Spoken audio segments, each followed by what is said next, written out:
four states beginning yesterday afternoon, or yesterday, I guess, early evening near Waldenburg, Arkansas. And we stayed with it as it moved up to northeastern Arkansas to the Big Hill of Missouri. It crossed I-55 about a half a mile in front of us, just south of Haiti, Missouri. And then we continued to stay with it as it moved through northwestern Tennessee and up into southwestern Kentucky. I mean, the damage that we've seen along its path has been upset.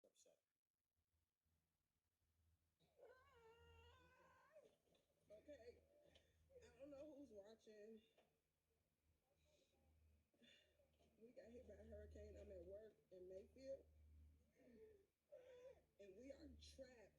Please, y'all, get us some help. We're at the candle factory in Mayfield. Please, please.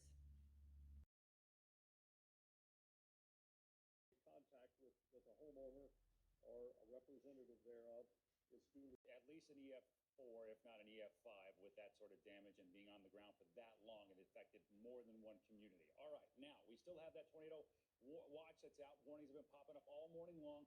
We are starting to stretch out this energy a little bit. The center of the low is going up into Canada, so we'll see, I think, a lesser threat today, but nonetheless, there will still be a threat. We have tornado watches out at 7, 8, 9 o'clock in the morning, so that tells you something about where the atmosphere is right now. So this cold front will continue to push off to the east. By the way, some snow and wind on the backside of this. It's a significant storm here as we head into the middle of December, but this is the area that we think we'll see a tornado threat today from Jackson, Mississippi.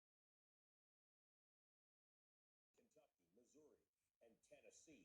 At least 32 tornadoes are believed to have touched down, some incredibly powerful. At least 50 people are believed to be dead in just Kentucky alone. Officials there say the final figure could be closer to 100 people dead.